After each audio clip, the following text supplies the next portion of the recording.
আসসালামু আলাইকুম। আগের লাইভটা খুব সম্ভবত খুবই ইন্টারাপ্টেড হয়েছে, কারণ আমার এখানে হঠাৎ করে বিদ্যুৎ চলে গিয়েছিল। দেশে বিদ্যুৎ বিভ্রাট হচ্ছে বেশ কিছুদিন ধরে, কিন্তু সেটা ভিন্ন বিষয়। এখন মূলত যে বিষয়টা নিয়ে আসলে আলাপ করার জন্য মনে হচ্ছে, ছাত্রদের ক্ষেত্রে আপনার যখন বলা হচ্ছিল যে ছাত্র রাজনীতি থাকবে না, কিন্তু আলটিমেটলি যেটা ভাবা হচ্ছে যে বুড়োদের হাতে দেশ ছেড়ে দাও। কিছু মানুষ বলছেন যে আসলে আমাদের বুড়োদের হাতে দেশ ছেড়ে দেওয়া উচিত, অভিজ্ঞ মানুষদেরকে আনা দরকার। Yes, that is completely fine with me. বুড়োদের হাতে দেশ ছাড়া যাবে না, ফ্রম মাই ওন পারসেপশন। এই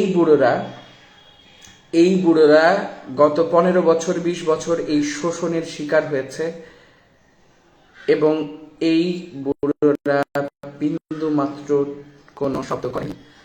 আপনি শুধুমাত্র সব সিলেক্টেড কিছু বুড়োদেরকে আনতে পারেন, কিন্তু এই বুড়োদের হাতে দেশ ছেড়ে দিয়ে আসলে ছেড়ে রাখা যাবে না। তারা বিপ্লবী চেতনা ধারণ করে না, এবং তারা এই শোষণের অংশীদার হয়েছিল বহুদিন। শুধুমাত্র সব সিলেক্টেড কিছু বুড়োদের ছাড়া আপনি এই ক্ষমতা দিতে পারেন না।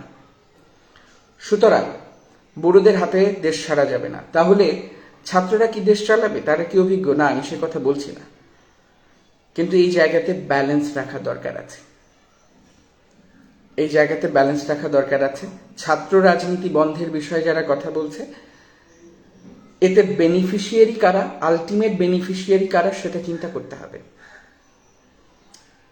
বুড়োদের হাতে দেশ ছাড়া যাবে না। এবং চাঁদাবাজির যে বিষয়, আমি নিজের চোখে দেখেছি চাঁদাবাজি হতে। একটা দল চলে গেছে, এখন তো আওয়ামী লীগ নাই।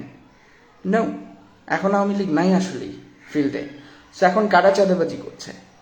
পরিবহন খাতে চাঁদাবাজি দেখছি, বাজারে সিন্ডিকেট আছে, বাজারে চাঁদাবাজি হচ্ছে, মাছের বাজার পর্যন্ত হঠাৎ করে বন্ধ হয়ে যায়। চাঁদাবাজি মানে লাইক হোয়াট ইজ দিস? একটা দল যাচ্ছে আর একটা দল আসছে। This is not fair, this is not right.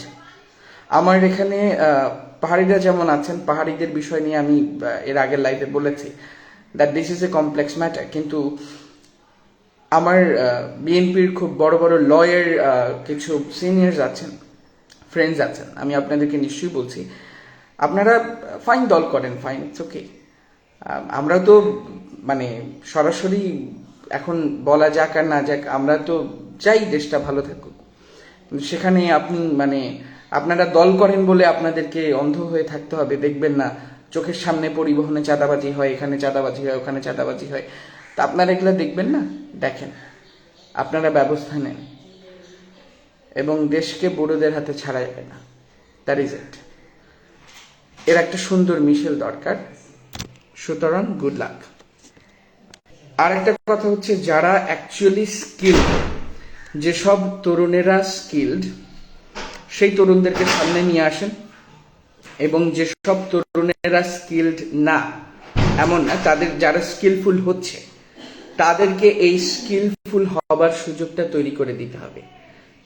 এবং আর একটা খুবই ইম্পর্টেন্ট ব্যাপার হচ্ছে, আহতদের সুচিকিৎসা করতে হবে, তাদের ব্যবস্থা দ্রুত নিশ্চিত করতে হবে, তাদের যাতে জীবনটা সুন্দর কাটে। এবং এই জিওপলিটিক্যাল ফিল্ড তৈরি করার কোনো দরকার নাই দেশে।